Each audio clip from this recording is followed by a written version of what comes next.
You know, in the pantheon of football legends, some players are all about the roar, the spectacle. But then there are others, the ones who whisper. Today, we're telling the story of a player who never needed to shout to be heard. A man who, for over 15 years, became the quiet, constant soul of the world's most glamorous club, Real Madrid. Think about that for a second. That quote, it just nails the whole paradox of Raúl González, doesn't it? He wasn't the fastest guy on the pitch. He definitely wasn't the strongest. And in an era defined by superstars and individual flair, he was rarely the most spectacular. And yet, for more than a decade, this was the face of Real Madrid. So you have to ask, right? How? How does a player who lacks all those typical hallmarks of a modern superstar become the undisputed emblem of that club? Well, the answer isn't just in what he did, it's in who he was. All right, so to really get it, we've got to go back, way back to the beginning, because this journey wasn't some straight shot to the top. No, it was shaped by a single dramatic twist of fate right in the city of Madrid itself. Here's something you might not realize. Raúl's journey to Real Madrid was anything but straightforward. He actually started his career with their biggest city rivals, Atletico. His path seemed all set. But then, in 1992, a decision that would literally change football history was made. Atletico's controversial president shut down their entire youth academy. And just like that, Real Madrid seized the opportunity and a future legend crossed the city divide. And his impact? Whoa, it was immediate. We're talking about a 17-year-old kid. When manager Jorge Valbano gave him his debut, he wasn't raw or intimidated. He was just composed. His movement was so intelligent. His timing was impeccable. And get this, in only his second match, his first at home, he scored against his old club, Atletico. Talk about a sign of things to come, right? That big game mentality would define his entire career. So as Raúl matured, the club around him was also changing in a huge way. He became the steady anchor in a team that was constantly evolving, a team that would soon be known to the entire world as the Galacticos. So you had these global superstars coming in, Zidane, Ronaldo, Figo. They brought the spectacle, those moments of just breathtaking magic.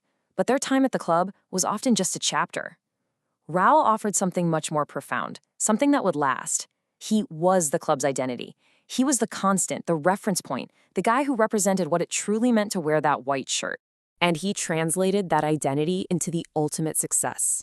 On the biggest stage in club football, the Champions League, he was the spiritual leader of a team that captured Europe's most famous prize 3 times in just 5 seasons.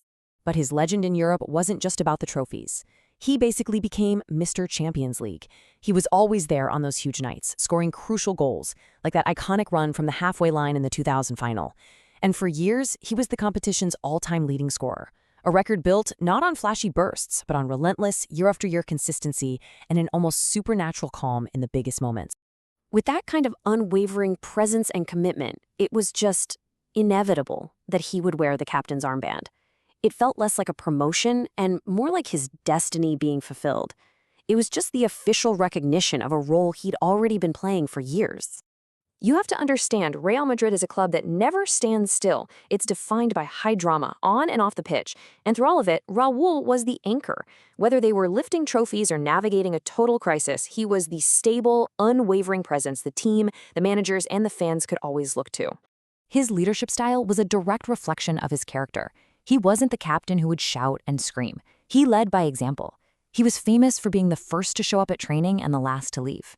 He treated the club crest with this deep reverence, and he demanded that same level of commitment from everyone, whether you were a global superstar or a kid just coming up from the academy.